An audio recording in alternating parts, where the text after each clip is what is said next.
అందరికీ నమస్తే అండి. రాష్ట్రంలో ఒక కీలకమైన అంతర్గత రాజకీయ అంశాన్ని ఈ వీడియోలో మనం చర్చించాలి. చంద్రబాబు గారి సుదీర్ఘ రాజకీయ చరిత్రలో మొదట్లో ఆయన 1989లోనో 94లోనో అలా ఆయనకు 50,000కు పైబడి మెజారిటీ వచ్చేది.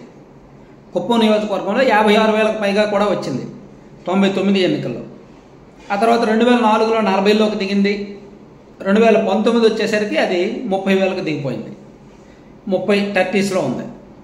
సో నెక్స్ట్ ఎలక్షన్ అంటే ఈ ఎలక్షన్ 2024లో యాక్చువల్లీ కుప్పం నియోజకవర్గంలో 50,000 మెజారిటీ, 1,00,000 మెజారిటీ అని టార్గెట్ పెట్టారు. కానీ 1,00,000 ఇంపాసిబుల్, కానీ గౌరవప్రదంగా 50,000 మెజారిటీ రావాలి అని టీడీపీ టార్గెట్ పెట్టుకుంది. కానీ ఎందుకో ఆ పరిస్థితి కనిపించట్లేదు. ఆ టార్గెట్ అయితే పెట్టారు కానీ దానికి తగ్గ యాక్షన్ ప్లాన్ లేదు. ప్లాన్ ఏ, ప్లాన్ బి లాంటివి లేవు.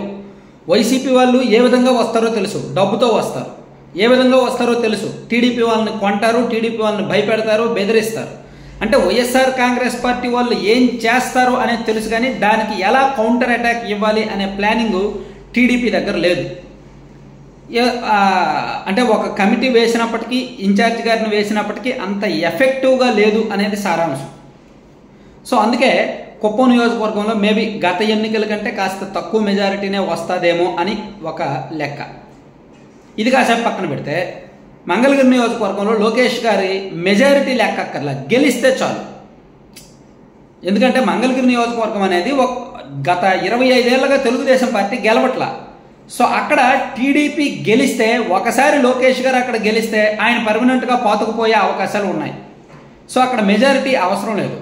కానీ ఆయన కూడా 53,550 మెజారిటీ టార్గెట్ పెట్టుకున్నారు. 53,530 మెజారిటీ టార్గెట్ పెట్టుకున్నారు మంగళగిరిలో లోకేష్ గారు. ఎందుకంటే గత ఎన్నికల్లో ఆయన 5,300తో ఓడిపోయారు కాబట్టి ఇప్పుడు దానికి 10 రెట్లు ఎక్కువ. దాని పక్కన ఒక 0 చేర్చుకొని 53,500కు పైగా మెజారిటీ రావాలని ఒక టార్గెట్ పెట్టుకొని పనిచేశారు. టీం వర్క్ జరిగింది. అయితే నాకు తెలిసినంత వరకు 53,000 రాకపోవచ్చు, కానీ మేబీ 30లోనో 40లోనో ఉంటుంది.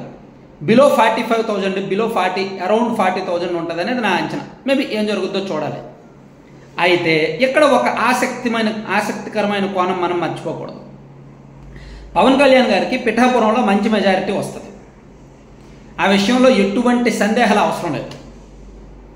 నాకున్న కామన్ సెన్స్ ప్రకారం, నాకున్న సోర్సుల ప్రకారం కుప్పంలో చంద్రబాబు గారికి వచ్చే మెజారిటీ కంటే, మంగళగిరిలో నారా లోకేష్ గారికి వచ్చే మెజారిటీ కంటే పిఠాపురంలో పవన్ కళ్యాణ్ గారికి భారీ మెజారిటీ వస్తుంది, ఎక్కువ మెజారిటీనే వస్తుంది.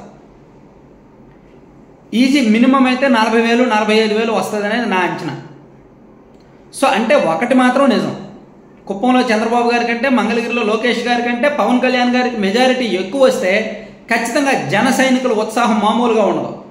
అదిగో మీకంటే మా కళ్యాణ్ గారికి ఎక్కువ మెజారిటీ వచ్చింది, మా పవన్ కళ్యాణ్ గారికి ఎక్కువ మెజారిటీ వచ్చింది అని చెప్పి వాళ్ళు టీడీపీని దెప్పి పొడుస్తూ ఉంటారు. సమయం సందర్భం వచ్చిన ప్రతిసారి టీడీపీని విమర్శిస్తూ ఉంటారు, లోకేష్ గారిని చంద్రబాబు గారిని విమర్శిస్తూ ఉంటారు. అలాగే జగన్మోహన్ రెడ్డి గారికి కూడా భారీ మెజారిటీ వస్తుంది పులివెందుల్లో. అయితే గత ఎన్నికల్లో వచ్చినట్టు 85,000కు పైగా 90,000 దగ్గరలో రాదు, కానీ 60,000, అరౌండ్ 60 వస్తుంది. 50,000 నుంచి 60,000 మధ్యలో వచ్చే అవకాశం అయితే ఉంది. అంటే ఇక్కడ మనం చెప్పుకోవాల్సింది, కుప్పంలో చంద్రబాబు గారి మెజారిటీ కంటే, మంగళగిరిలో లోకేష్ గారి మెజారిటీ కంటే పవన్ కళ్యాణ్ గారి మెజారిటీ పిఠాపురంలో ఎక్కువ ఉంటుంది. పులివెందుల నియోజకవర్గంలో జగన్మోహన్ రెడ్డి గారి మెజారిటీ ఎక్కువ ఉంటుంది. సో ఇక్కడ టీడీపీ వాళ్ళు ఏమని చెప్పుకోవచ్చు, మంగళగిరిలో ఎక్కువ ఖర్చు చేశారు, మంగళగిరిలో భారీగా ఖర్చు చేశారు, నిజమే. లోకేష్ గారిని ఓడించడానికి డబ్బులు గట్టిగా పెట్టారు. కుప్పంలో భారీగా ఖర్చు చేశారు, అక్కడ కూడా నిజమే. చంద్రబాబు గారి మెజారిటీ తగ్గించడానికి డబ్బులు భారీగా ఖర్చు పెట్టారు. సేమ్ పిఠాపురంలో కూడా అదే చేశారు. పిఠాపురం నియోజకవర్గంలో కూడా పవన్ కళ్యాణ్ గారిని ఓడించడానికి డబ్బులు భారీగా పెట్టారు. కానీ పిఠాపురంలో పవన్ కళ్యాణ్ గారికి వచ్చే మెజారిటీ లోకేష్ గారికో బాబు గారికో వచ్చే అవకాశాలు ఇప్పుడున్న పరిస్థితుల్లో కనిపించలే.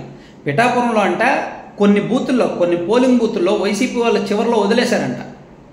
అలాగే కొన్ని పోలింగ్ బూతులకి వైసీపీ ఏజెంట్లు కూడా నిలబడలేదంట. ముఖ్యంగా కాపు సామాజిక వర్గం బలంగా ఉన్న గ్రామాల్లో పోలింగ్ బూతుల్లో వైసీపీ వాళ్ళు ఏజెంట్లుగా కూడా నిలబడలేదంట. అలాగే బ్రాహ్మణ సామాజిక వర్గం 80% అబౌవ్ పవన్ కళ్యాణ్ గారికి వేస్తే, కాపు సామాజిక వర్గంలో కూడా 70% అబౌవ్ పవన్ కళ్యాణ్ గారికి వేశారు. అలాగే బీసీల్లో కూడా మంచి కథలకు వచ్చి వాళ్ళు కూడా బాగానే ఓటింగ్ వేశారు.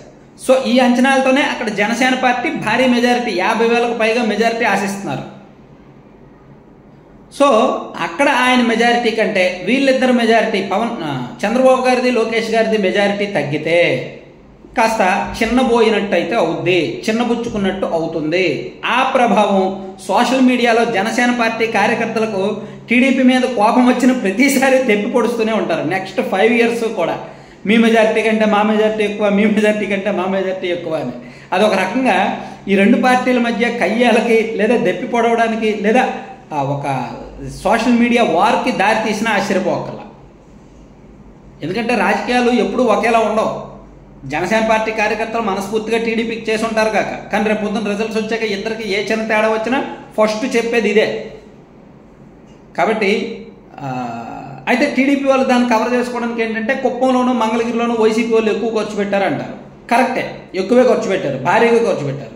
సేమ్ పిఠాపురంలో కూడా భారీగానే ఖర్చు పెట్టారు. ఈ 3 చోట్ల కూడా వైసీపీ వాళ్ళు పంచింది 5, 3 చోట్ల అంతే. పిఠాపురంలో అంతే, మంగళగిరి అంతే, కుప్పం కూడా అంతే. కుప్పంలో ఇంకా ఎక్కువే. సో ఇది ఎంతవరకు దారితీస్తుందనే చెప్పుకుందాం. ఇది ఒక ఆసక్తికరమైన పాయింట్గా మారిందన్నమాట. Thank you.